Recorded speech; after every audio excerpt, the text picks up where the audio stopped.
Hey guys, welcome back to a new spooky episode of What's on the Shelf? Jerry. Ba-dum-dum. Whoa. And by this point, I'm pretty sure you know what we do on the show. But something that you may not know is I'm a huge fan of the Disney parks, and I've visited them my whole life, basically. So you would think I would be ecstatic about Disney making movies based on their theme park attractions. Like the new Jungle Cruise movie starring The Rock's estranged brother, Dwayne Johnson. The Haunted Mansion movie, the Country Bears movie, the Tomorrowland movie starring the worst Batman. 7 million. Or even Toy Story, starring Chet Hanks' dad. Yeah, I bet you didn't know that was based on a Disney attraction. Well, I've not really loved any of these, except for maybe the Country Bears. Oh no! Country Bear has been crushed! But there is one film adaptation of a Disney attraction that holds a special place in my heart. And that's the 1997 made-for-TV film, The Tower of Terror. This film's special to me because I grew up with it, and because The Tower of Terror is one of, if not my favorite Disney attraction. It's a ride based on the popular TV anthology series The Twilight Zone, and this movie is based on the ride, which is based on a TV show.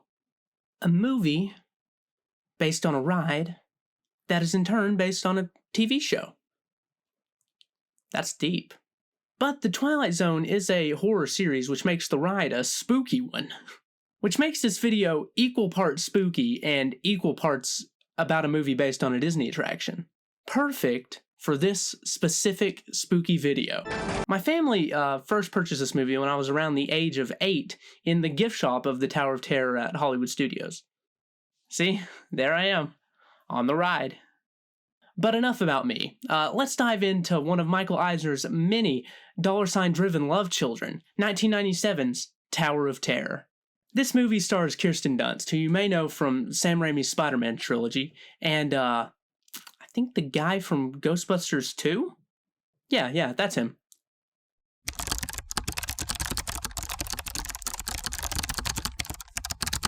Nah, that's not him. It's actually the guy from P.S. Your Cat is Dead.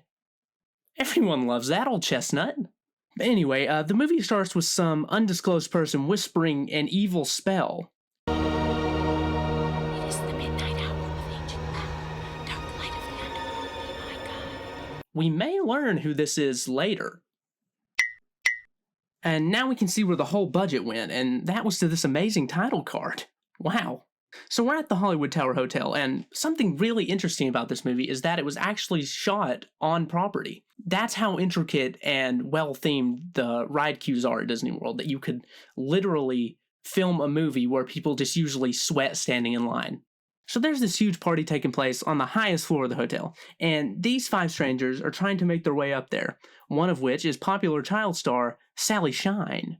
But alas, they never make it to the party, as weird green lightning strikes the elevator, killing them all. So now that those old coots are dead, we're introduced to this film's main characters. Buzzy, who is a reporter. He writes BS for the front page of papers like the National Enquirer, stuff that is very clearly fake. Here he has hired a fake doctor and put his niece in a crappy costume just to get a picture of an alien being dissected. And people buy this. And then we meet Kirsten Dunst, who is Buzzy's niece. Don't even think about it. I didn't know anybody was in there! She regularly helps her uncle out by dressing in ridiculous costumes so Buzzy can make a quick buck. Let's see some of his other award-winning stories. Talking dog possessed by spirit of Mr. Ed. Frozen ghost found in freezer. How do you think this stuff up? It's a gift. It's implied that Buzzy doesn't care at all about the truth. Truth doesn't count. Selling papers counts. You gotta do what you gotta do. But when his niece asks if he ever wants to write something that's real, he just leaves. So I guess that's a no.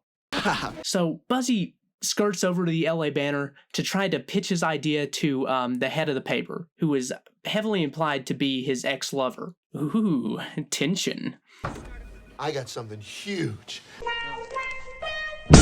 And I'm coming. Despite their implied history, she's fed up with Buzzy's stupid ideas. She rejects his story as well as his attempt at asking her out on a date. So Buzzy mopes out of the office, then heads back home where his neighbor informs him of a random old lady in his apartment. I have read all of your work. My work. You're a fan? This old sucker apparently believes all the crap that Buzzy writes. So she tries to pitch him a new story, but he already knows almost every single detail about it. Yeah, it's the Hollywood Tower Hotel. Halloween night, 1939. 5 people disappeared mysteriously from the elevator, including Sally Shine, child movie star. Made little Sally a legend. Tell me something I don't know. Well, guess what, Buzzy? This old bat, she knows a secret that you don't know. See, this old lady knows what actually happened that night. Because, young man, I was there.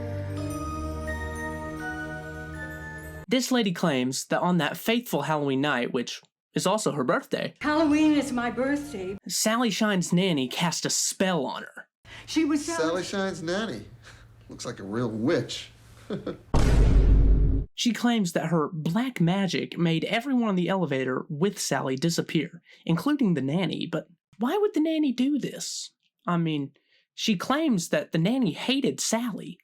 She apparently hated her so much that she... Summon the black powers of the underworld to curse poor Sally. But, I mean, some witch this nanny was. She couldn't even control this supposed curse and ended up killing everyone else on the elevator instead of just Sally. I don't know what she thought was gonna happen, like, you got on the elevator with her. Like, you had to know you were gonna die too. Like, what did she think, that Sally would just be the only one that went boom when the elevator went down? This plan very clearly wasn't very well thought through, which makes me kind of suspicious. Buzzy understandably thinks this is BS, and the lady attacks him. Don't you mock me. I have lived my whole life with the memory of what happened that horrible night. Lady, calm down. To prove her point to Buzzy, she gives him the key to the room the spell was cast from, hoping the witch's Book of Souls will still be down there.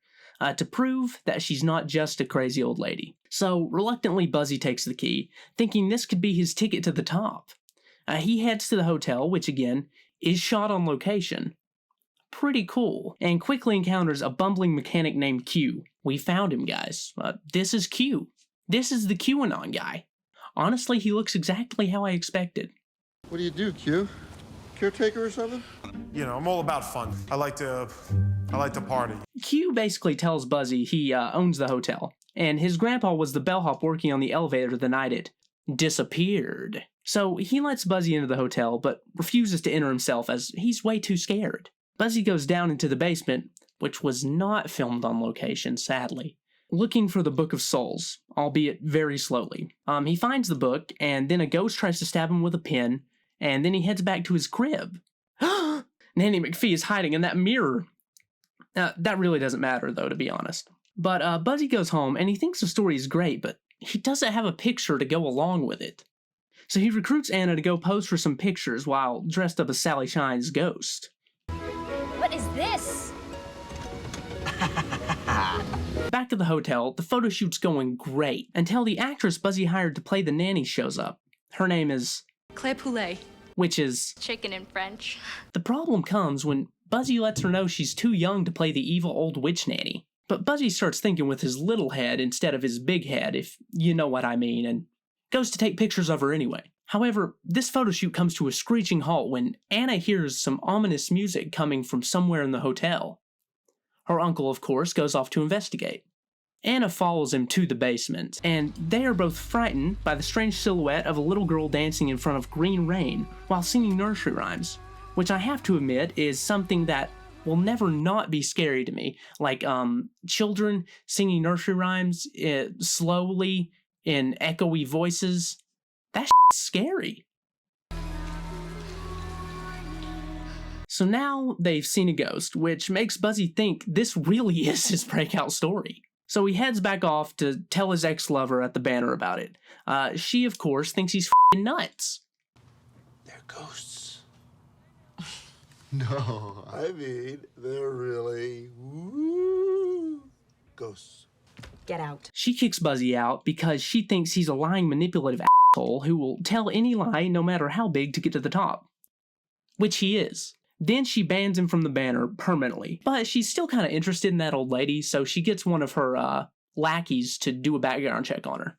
Back at Buzzy's place, Anna has just been chilling with the old lady, who has made a shocking discovery. Miss Partridge used black magic to banish Sally to the underworld for an eternity of pain. To complete the curse, the witch has to have an identifier, something that belonged to the intended victim. Ugh. But she had no identifiers for the rest of the people on the elevator. So instead of zapping Sally, the curse kind of half-zapped everyone. They think that if they get identifiers for every person that vanished in the elevator, they can reverse the curse and help the souls stuck in the hotel continue on to the afterlife. So that is apparently the goal now. A goal that can only be accomplished by 8:05 the next night, which is Halloween, and the old lady's birthday, and the anniversary of the night the elevator crashed. You know a lot about this stuff, Abigail. Yeah, Abigail is a little fishy, a little weird, but I'm sure it's nothing.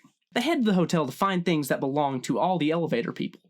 Even the actress is there, expecting a photo shoot. Once again, thinking with what's in his pants instead of what's in his head, Buzzy goes off to take pictures of her. They end up having a heart-to-heart, and Buzzy tells her what his plans really are.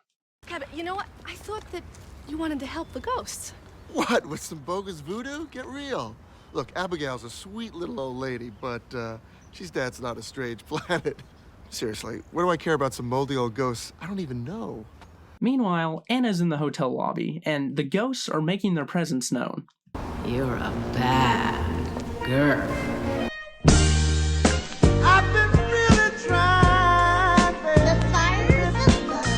And the ghost of Sally tells her they have to fix the elevator so they can get to the party on the 12th floor. I guess that's representative of the afterlife, like the 12th floor is heaven. Yeah. Anyway, remember Buzzy's ex-lover?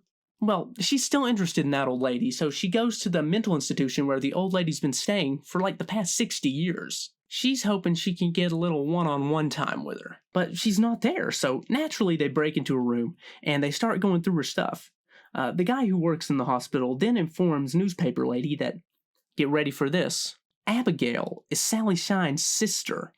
Moments later, they discover old newspaper clippings of Sally with evil things written all over them. They even discover a doll of Sally with its head cut off. Abigail didn't like Sally? We'll get back to that in a minute. Simultaneously, the ghosts of the hotel are striking up a conversation with Buzzy and Anna, and come to find out, the French chicken actress lady was actually one of the ghosts this whole time, and the nanny actually loves Sally, and we've never done anything to hurt her. So with all these factors in mind, the nanny not actually cursing Sally, and Abigail being very bitter towards Sally and her estranged sister, it can only mean one thing. Oh no.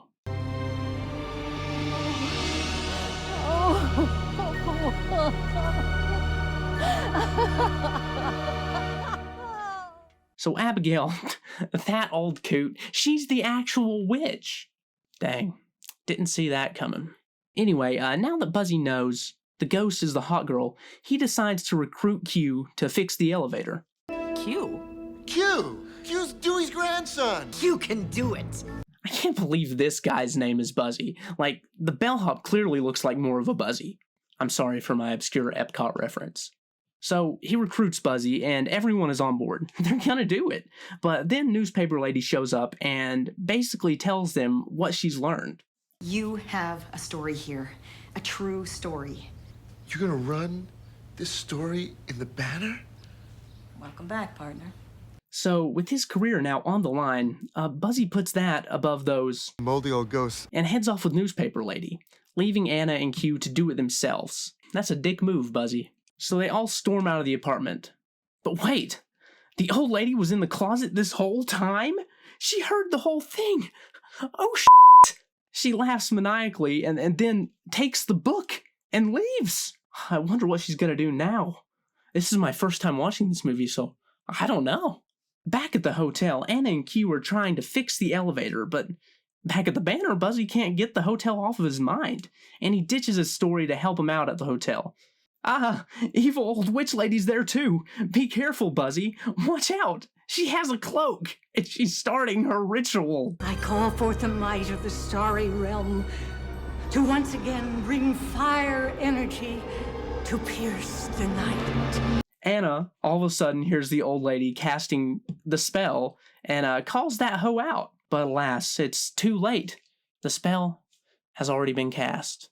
And cast their souls into the underworld of eternal misery. Stop it! So now the elevator's fixed and they all hop aboard.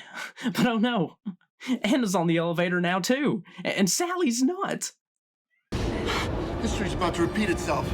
My niece is going along for the ride. The only chance they have to stop this elevator from crashing is to get Abigail to reverse the spell. I mean, she can do that, right? No, the spell has been cast and it can't be stopped. Great. Anna's gonna die now. Also, in this scene we find out that the party that was on the 12th floor was actually for Abigail for her birthday. Sally was throwing that party for her. I bet you feel really bad now.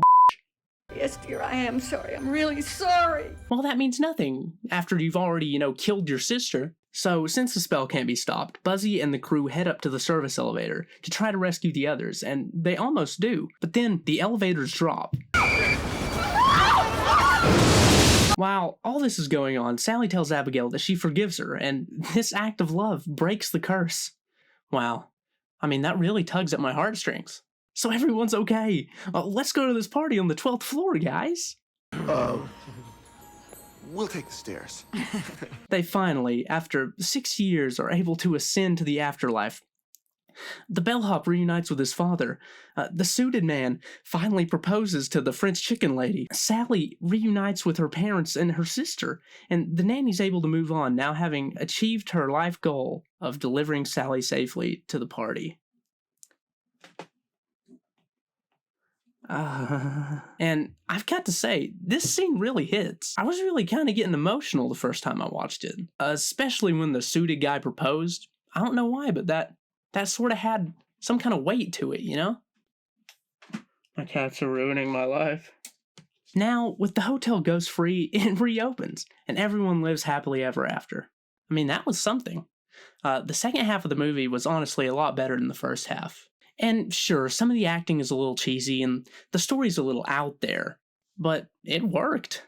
I feel like this movie knows what it is and it really takes that to heart. It was able to be a spooky, goofy TV movie without being way too over-the-top goofy, and pretty entertaining. And I gotta say, that's not what I was expecting at all. Listen, if this was the only Tower of Terror movie that we ever got, I would be fine with that. Even though word on the street is Scarlett Johansson's producing and starring in a new Tower of Terror movie.